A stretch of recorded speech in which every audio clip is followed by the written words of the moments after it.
Time হচ্ছে 4:25। বেশ একটা প্রিমিয়াম হোটেলের সামনে দাঁড়ানো, লে মেরিডিয়ান বা লা মেরিডিয়ান, যে যেটাই বলেন। আমি বেশ একটা প্রিমিয়াম বাইক আমার সামনে রাখা, কিন্তু এই হোটেলেও ঢুকবো না, এই বাইকও চালাবো না, আমি বসে থাকবো হচ্ছে এইখানে। এটার পেছনে একটা বড় কারণ আছে, কারণটা আপনাদের বলতেছি। আমি ছাড়াও আরও অনেক লোকজনই এখানে বসা আছে। কারণটা হচ্ছে আমি একটা রাইড করতে বেরোইছি, অ্যান্ড রাইডটা করবো আমি একা না, অ্যান্ড বাকিরা এখনও আসে নাই। আর এই জন্য ওরা যাতে আইসা পৌঁছাইতে পারে এখানে, তাই একটু ওয়েট করতেছে এইখানে বৈশা।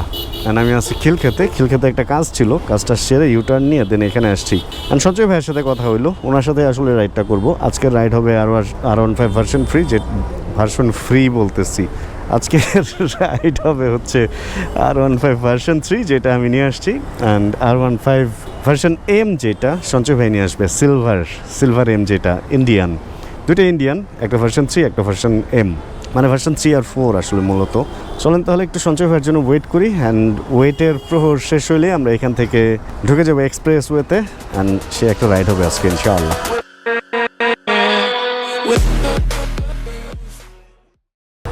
অল্প কিছুক্ষণ সময় লাগছে হচ্ছে সঞ্চয় ভাইয়ের আসার, সঞ্চয় ভাই আসার আগে আরেকটা লাল বাইক এখানে চলে আসছে।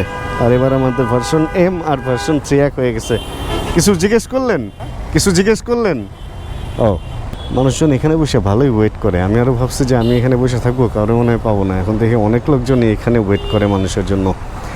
বেরোই, চলেন তাহলে আজকে ভার্সন 3 বনাম ভার্সন এম, দুটার একটা রেস হয়ে যাক। রেস তো করতে পারবো না, একটা ফ্রেন্ডশিপ রাইড করতে পারবো। আসলে রেসের যুগ শেষ, রেসের দিন শেষ। এখন রেসের ভিডিও দেখলে মানুষ গালি দেয়। আগে এক সময় বলতো, আরে মামা জোশ, কি করছোস, পুরা তো ফাটায় ফেলছোস।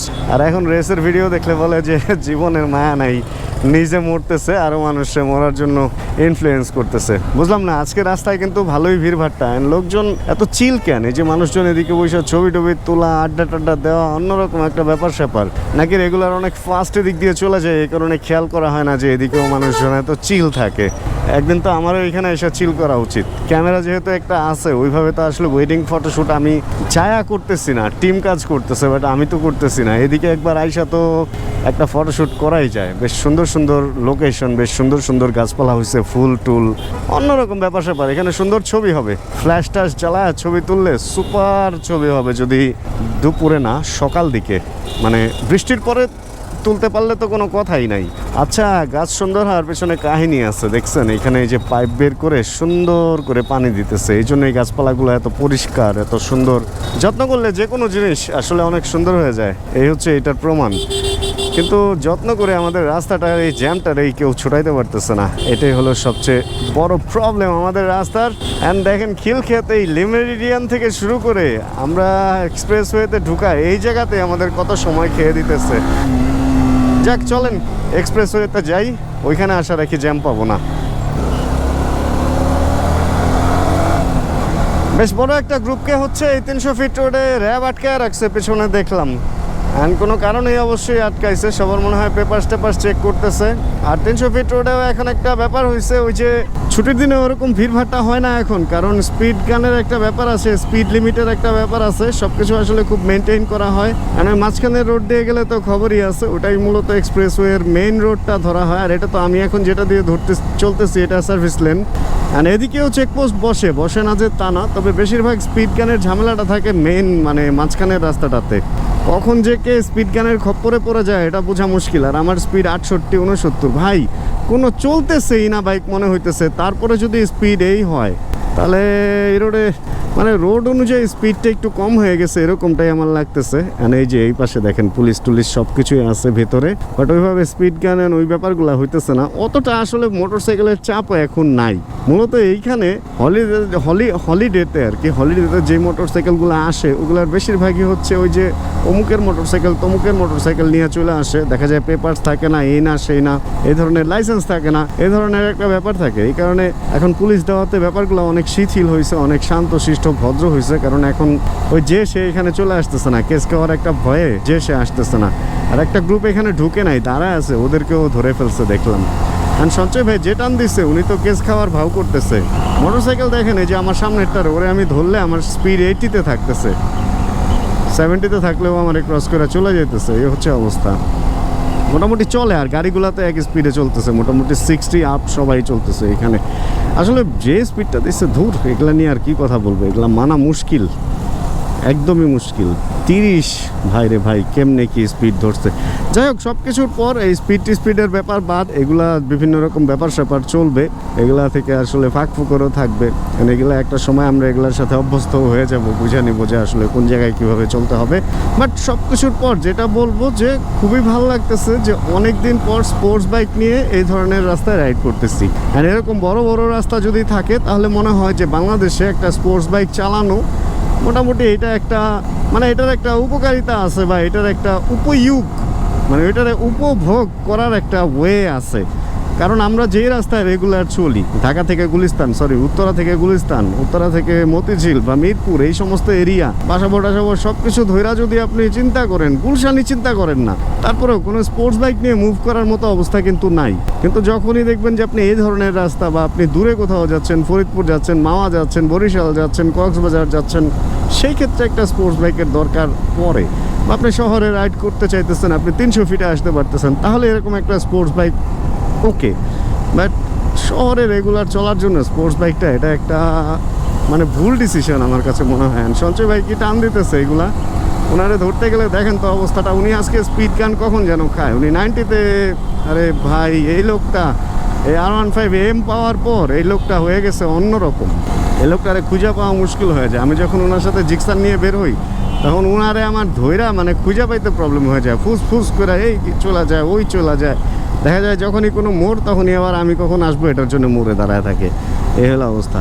যাই হোক, আমি আসলে ওরকম পাগলের মতো টানাটানি এখন আর করি না, কখনোই করতাম না। তারপরে দু একবার ওই যে টপ ট্রাই সেই হাবি জাবি একটা সময় করছি, বাট দেখলাম আসলে পয়সা নাই ভাই, পয়সা নাই। মানে কেউ একটা টাকা দেবে না আপনি যদি যেই বাইকের টপ স্পিড 150, ওটারে যদি 155 তুলতে পারেন, কেউ 5 টাকা দিবে না। কি দরকার এগুলা করার? খুদাই কত লোক হারাইছি আমরা, আমাদের ভাই ব্রাদার অনেককেই হারাইছি, অনেক ভালো ভালো রাইডার। ও ওয়াও, উল্টা সুপার। আচ্ছা, যেটা বলতেছিলাম, কত ভাই ব্রাদার হারাইছি, এই যে কত ভাই ব্রাদার এখনও আমরা বৃহস্পতিবার মাওয়া রোডে হারাইতেছি।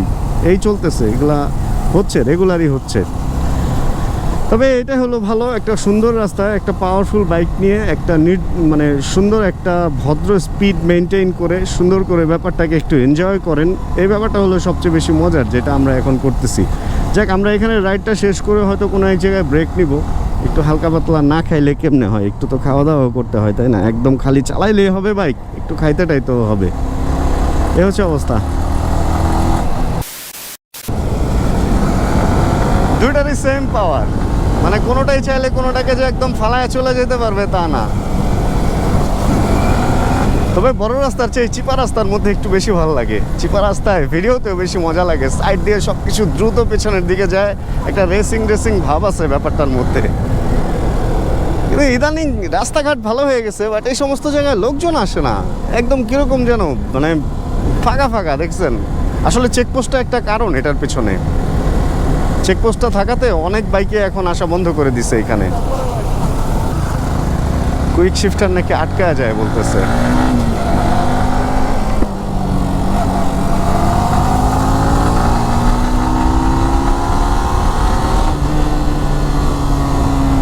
অনেকদিন হেলিপ্যাডে আসি না, এই জন্য আজকে ঠিক করছি হেলিপ্যাডে যাব। চলেন হেলিপ্যাডের দিকে যাই, আজকে চা খাবো আমরা একসাথে।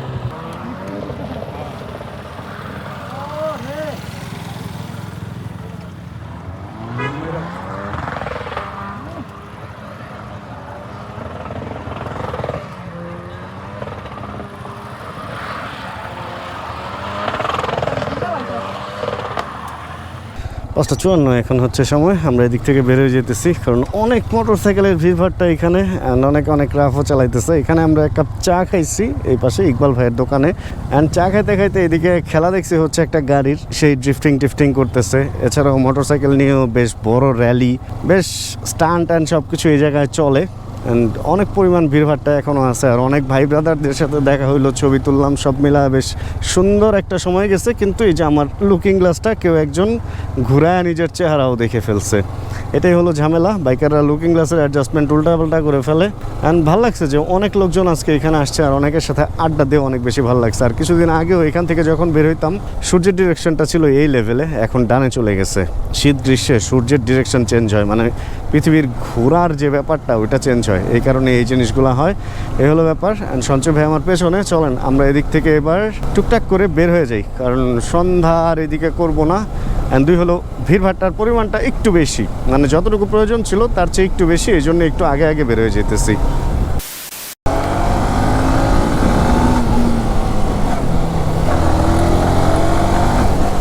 আমরা যারা শহরে থাকি বা যারা বেশ ব্যস্ততার মধ্যে দিনকাল কাটাই, ধরেন যারা প্রত্যেক দিন জ্যাম ট্যাম পিপি পপ পপ এই ধরনের ব্যাপারগুলোর মধ্যেই আসলে অভ্যস্ত হয়ে যাই, আমার মনে হয় আমাদের সবারই প্রত্যেকের মোটামুটি সপ্তাহে বা 15 দিনে 2 সপ্তাহে একবার, যদি তা না পারি মাসে একবার, এরকম নীরব পরিবেশে এসে 2-1 ঘন্টা কাটানো উচিত।